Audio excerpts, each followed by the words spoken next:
Good morning, everyone. Good evening, good afternoon, wherever you are, and welcome to this week's weekly energy boost. My name is Elisheva, and today Eitan and I are here talking to you about endings. And it comes at an interesting time. Obviously, we just began 2025. 24 is just in our rearview mirror. And this week's energy is really asking us to rethink our perception of what end means. And the Kabbalists are very prolific about ends and beginnings, the importance of planting seeds at the right time, the importance of harvesting those seeds at the right time. And that's very much what Weekly Energy Boost is all about. So this week, even though many times we're talking about planting seeds, this is actually the week that we're talking about understanding how to navigate endings, how to be able to objectively recognize when something is run its course, when something needs to be wound down, and how to shift the way we perceive those processes in our own minds and in our hearts, and especially on a spiritual level. Weekly Energy Boost is a 7-day spiritual weather forecast where we provide our listeners with the most powerful and practical tools from the teachings of Kabbalah. We do that by looking through texts like the Zohar, to help inform what this week's energy and often this month's energy is about. And every episode ends up providing listeners with tools and wisdom you can use any week of the year, any year of your life. And so as we enter this new year, even though it's not a Kabbalistic new year, it has an energy of newness. Then here we have the biblical side, which is less related to time, less related to the calendar, and more related to the measurement of energy. The universe is telling us that this is an interesting or maybe optimal time to examine our life to see where we're not perceiving endings in the right way, how to shift our perception of endings, and how to identify when something is coming to an end. So on that note, Eitan, last week we had Miriam Ashkenazi on the podcast, and she was sharing with us all about what's new and upcoming in 2025. So I feel that this is like a yin and yang, a nice balance to help us really take advantage of what's going on energetically right now for everyone. What is it about endings that is so challenging for people? I think when we see life through the consciousness that more attached to the body, to the 5 senses, we all fear end, and the biggest end is death. Because based on the 5 senses, based on the perception, death is an end, and it's dark, and it's unknown, and that's the reason we fear it. And death is the root of all type of deaths. If you can think about death of a relationship, and death of certain jobs, or death or of certain role that I had in my life that don't no longer serving me.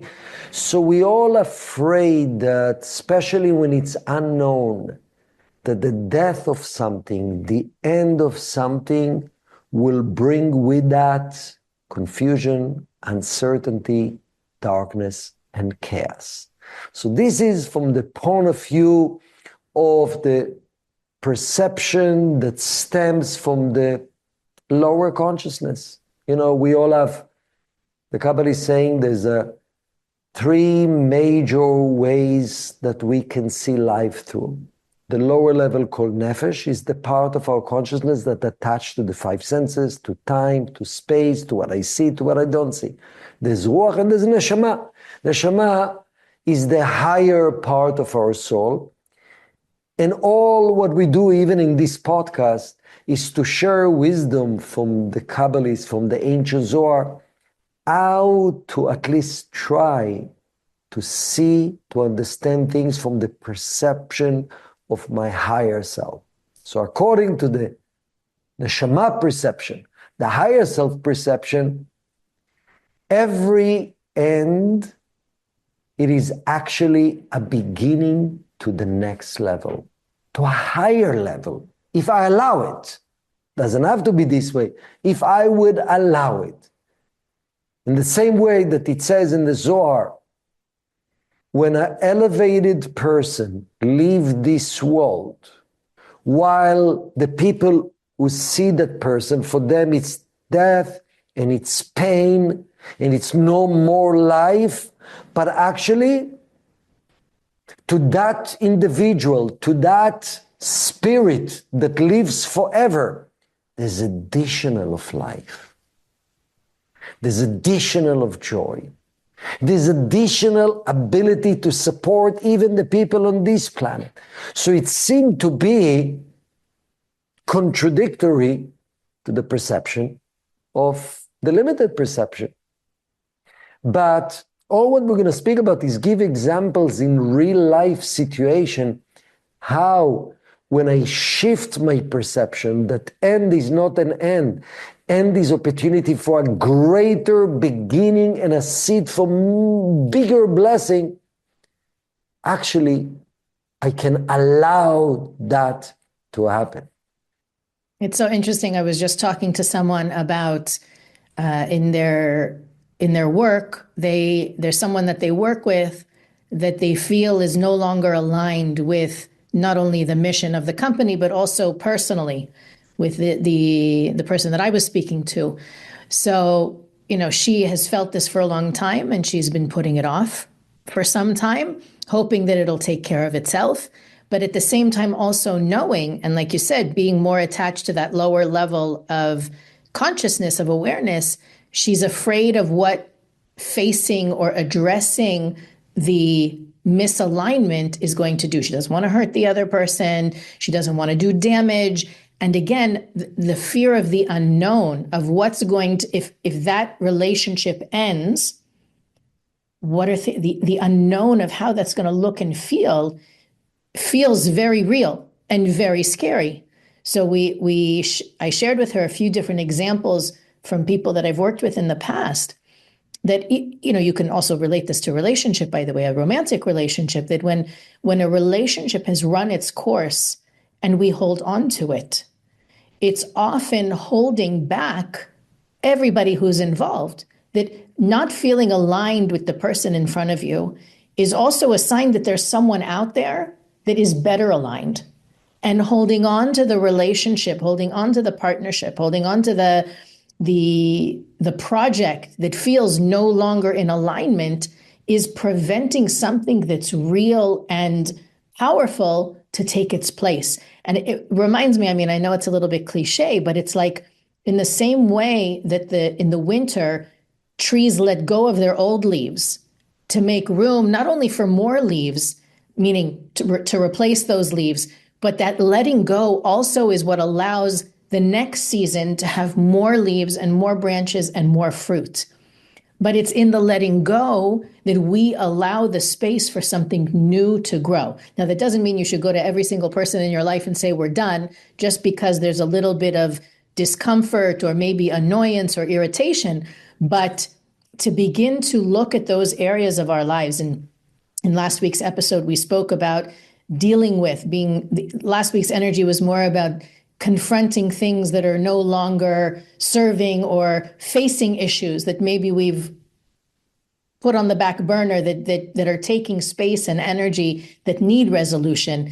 In an interesting shift, this whole conversation is helping us continue that direction of how can not only I be more alignment with the light, but how can my environment be more in alignment with the light? And it's hard to have those conversations. It's hard to even have those conversations with yourself, to deal with the fact that maybe a certain friendship is no longer what it used to be, and perpetuating it or pretending like it's still serving in the best way possible is actually doing a disservice to everyone that's involved.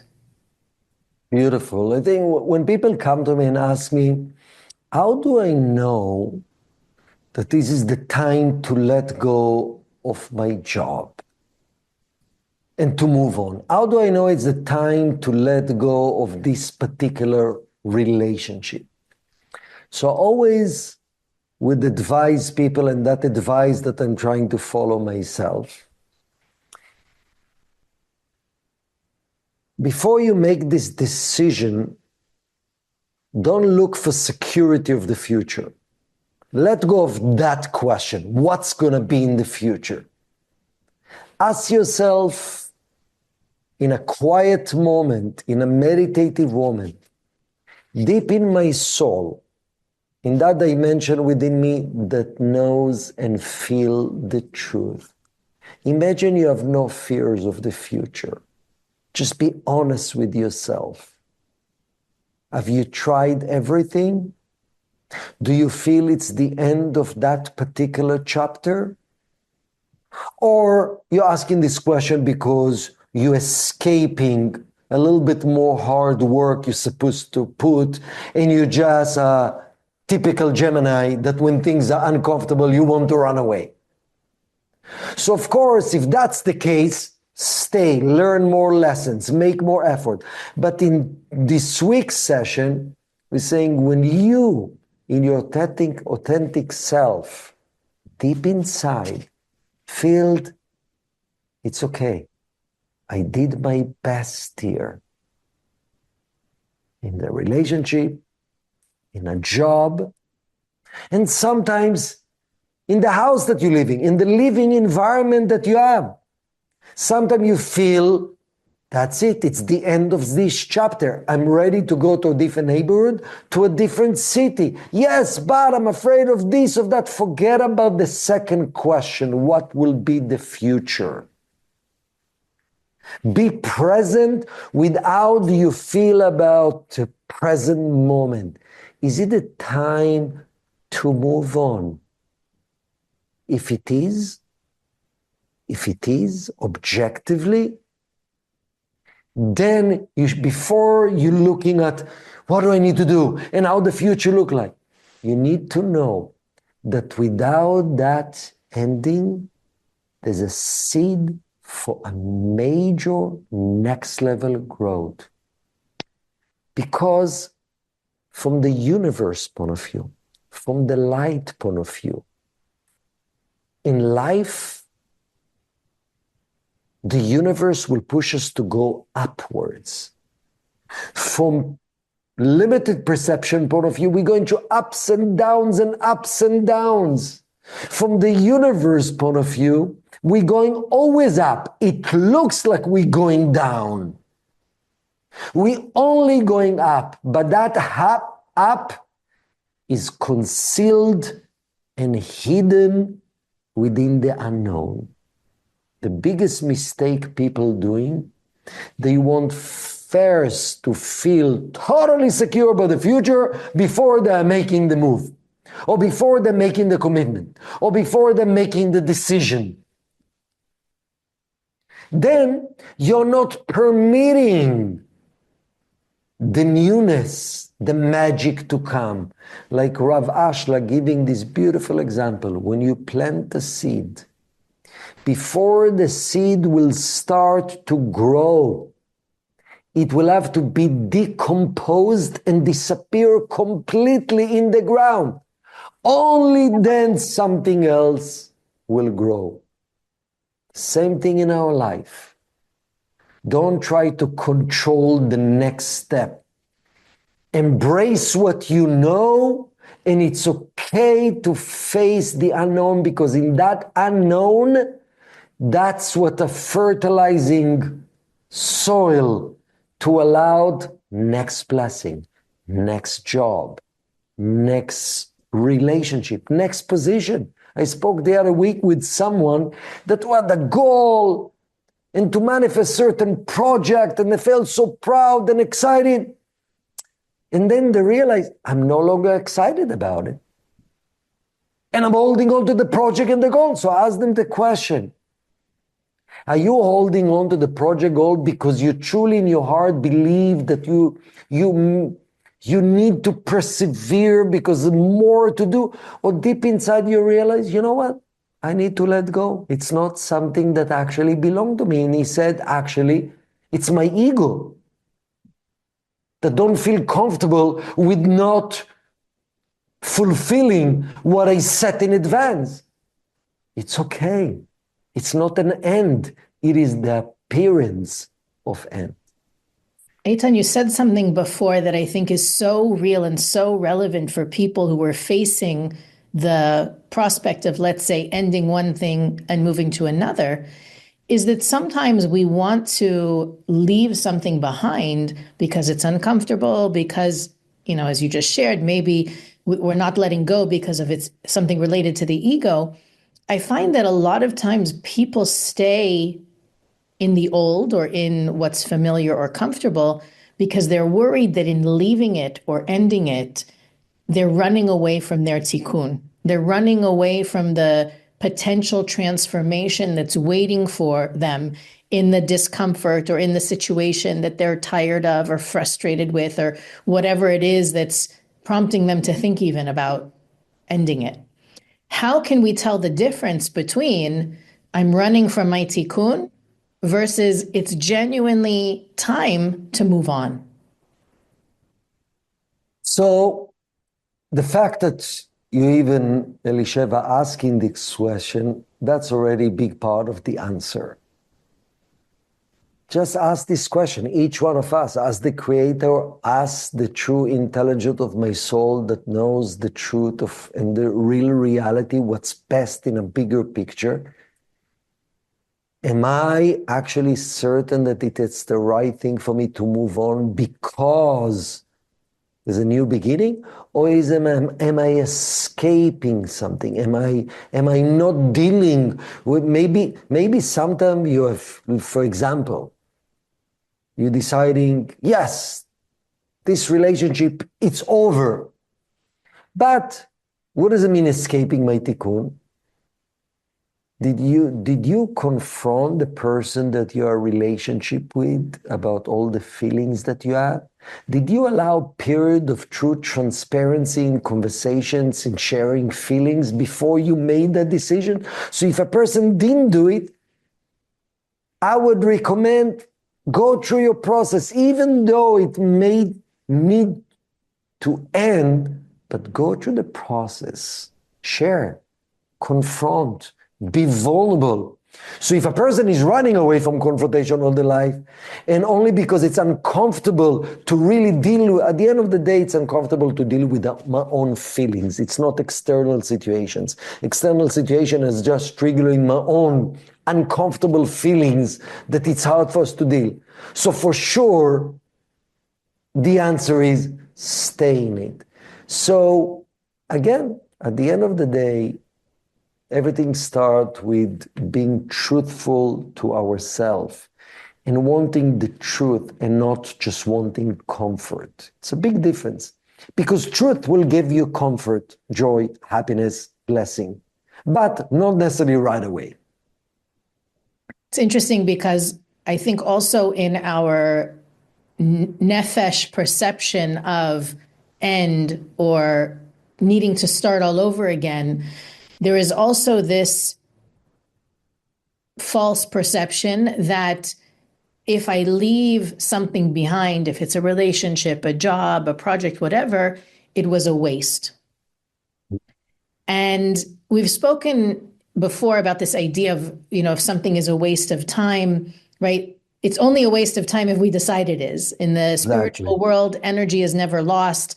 And if something doesn't manifest in the area of my life that I was investing in, that energy remains with me, doesn't stay in the project or the old relationship. It is collected in my own personal bank and can result in a miraculous manifestation somewhere else.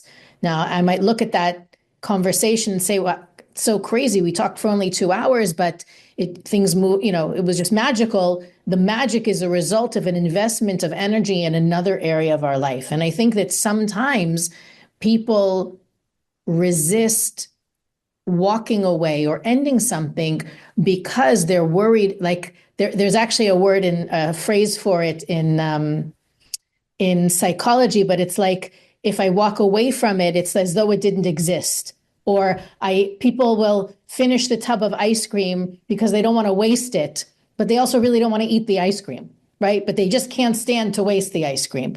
I think that part of this energy, and I'm sure it's also connected to, we're in the month of Capricorn, and Capricorns are very much hard workers.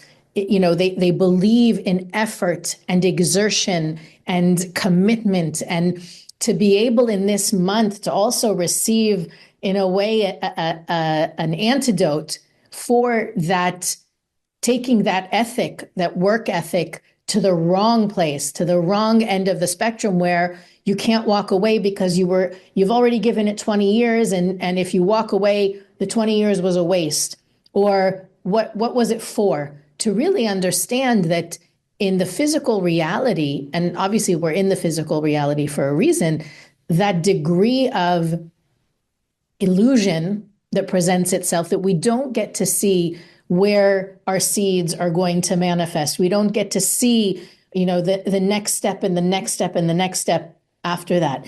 Part of the real work is to develop that trust, to know that there is a system that has my back, and that the 20 years of effort I put over here will manifest somewhere else. The energy or effort that I put into the relationship that's come to an end isn't for nothing. And it's also, I feel, connected to what you said before about even when a person dies and leaves, that their body ceases to exist, but their soul continues, not only continues, but actually can even be more impactful, influential, and present in the lives of those who love that person, to realize that energy is 99% of the picture. We treat it as though it's 1%. The physical, the time, the traffic, the burden of living in the physical reality is only 1% of what's going on. And this is a really great time to reassess how we perceive the effort that we're making and our attachment to the outcome of that effort versus the potential blessings that the universe can give me that's not proportionate to my effort.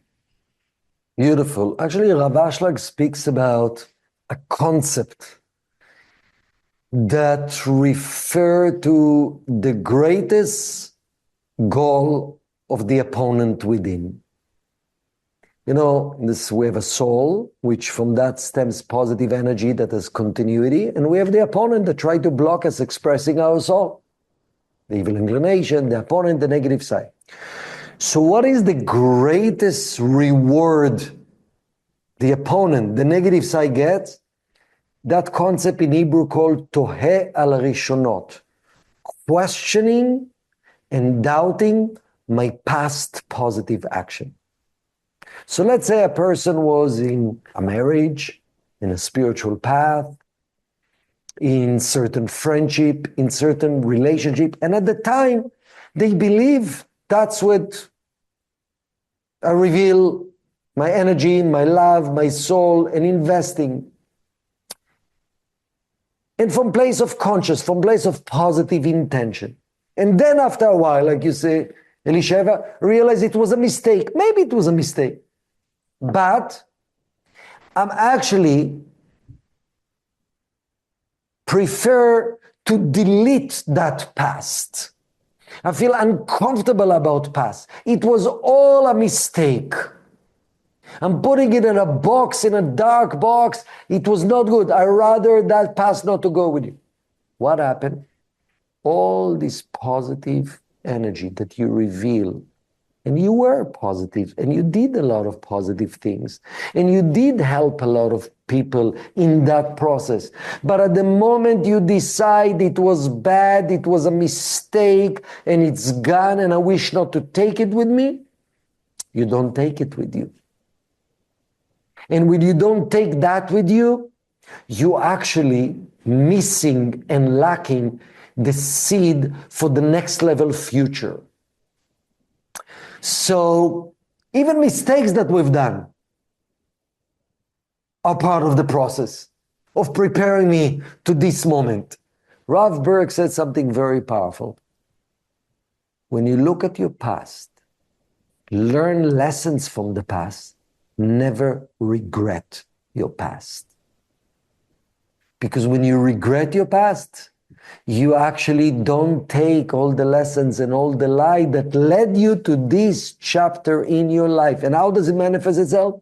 When you're angry at your ex-wife, And when you're angry at ex-friends, and when you're angry at the job, and when you're embarrassed how horrible I was and you don't want ever to talk about it, then you're blocking. You're blocking the gift of the present to take you to the next level. I'm sure as people are listening, it's like, I hear everything you're saying and I'm thinking we've all done that. We've all, regretted, wished it didn't happen, been embarrassed, wanting to take back things we said, did, the way we acted. And I just spoke with someone sharing with me a similar situation where she was saying she was so embarrassed at how she acted. She wished she could take it back. And then she became spiritual and she said, I'm sure it's going to be fine. And I said to her, wait a second. And I feel like it's the same conversation. I said, what if she's thinking to herself, I don't ever want to spend time with that person again. I don't ever want to, that person, meaning the person I'm talking to, she's crazy. I don't want to ever be around her again. How do you know that's not the best thing that could happen? And that I think is part of the, especially when a person is going through a breakup, one that is a surprise, not one that, sometimes things come to an end and we got to admit we tried our best, and sometimes an ending comes out of nowhere. Getting fired from a job, breakup, getting betrayed, right? Sometimes it seems very abrupt, very out of nowhere. And it's harder to justify or rationalize when you didn't see it coming. In those moments, it's so important to remember. And by the way, I see people do this also when a loved one passes away, right? They say, what did I do? What did I do? Why did they leave me? As though it's personal and one person would leave the world just because another person did something. The reality is, if that second person decides, I never want to be around that person again, it's also from the light. And the idea that if it's in the past, it was exactly how it needed to be, right? Meaning you could have slept the whole day, not gotten out of bed, not touched your phone, nothing, and the day would have gone exactly as it did without you. That understanding actually helps us to realize that again, going back to the neshama perspective, our highest self knows that the light of the Creator is behind everything and everyone, even when it looks like loss, lack, or disappearance. So to use those small moments, right? Someone cancels plans. That's also from the light. Someone, I don't know, sometimes it happens that like your favorite restaurant closes or they stop making a product that you use every day and you get so upset and so annoyed and so frustrated. That's also from the light. And when you practice injecting that consciousness on the little things, the small apparent losses, and I say apparent because it's not a loss. Now we understand that in the disappearance or the moving away of what was, there's space for not only something else, but something better, more blessed, more fruitful to take its place, to practice on the small things. That way, when a bigger disappearance or a bigger apparent end becomes a part of the movie script, you already have not only the mentality, the consciousness, but also the cellular memory of, I've lost things before, things have fallen through, not everything works forever, and the light is also behind this, that you begin to strengthen that muscle of awareness that it's all from the light. There is only me and the light of the Creator as far as I'm concerned, and it's all moving me toward, like you said, I love that word, elevation. How can I get to the next level and the next level and the next level?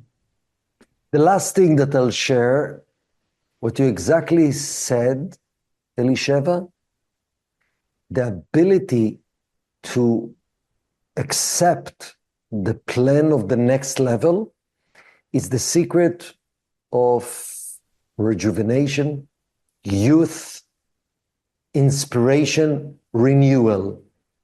Renewal doesn't come with adding on to stuff that I need to let go. I need to let go in order to allow the energy of renewal and new inspirations and new magic to come into my life. And that's a process all of us need to go through. Embrace, let go, allowed renewal. I'm up for it. I think after listening to this, everyone else is too. And it's just a good reminder, that when we focus on the energy of the week, we will always have direction as to our spiritual work. So I love having these conversations with you because it also helps me focus my energy and attention in the best way to take advantage of what the universe is giving us this week. Weekly Energy Boost is available on all podcast platforms, YouTube, Facebook, Instagram. You can follow us on those platforms to receive more content to live out the things we speak about every week. You can also visit our website, weeklyenergyboost.com, to search through our archives, to read about the things that we think are important for our listeners to know about, and to click the donate button to support our podcast.